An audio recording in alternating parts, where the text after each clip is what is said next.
How are you back to my YouTube channel? তো কি অবস্থা সবার?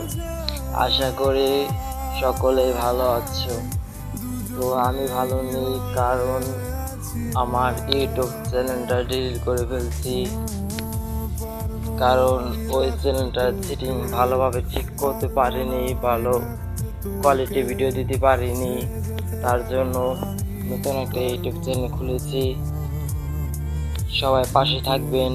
আর আপনারা তো জানেনই কত কষ্ট করে ভিডিও করি আপনাদের জন্য। আপনারা পাশে থাকবেন, তার জন্য সবাই পাশে থাকবেন এবং দোয়া করবেন আমি যাতে সফলতার দিকে এগিয়ে যেতে পারি আর আপনাদের কাছে ভালো ভিডিও দিতে পারি। সবাই পাশে থাকবেন, এটাই আপনাদের কাছে দোয়া এবং প্রার্থনা করছি। সবাই পাশে থাকবেন। অনেক কষ্ট করে একা একা ভিডিও করি, কি করুম, সাথে কেউ থাকে না, তার জন্য একা একা ভিডিও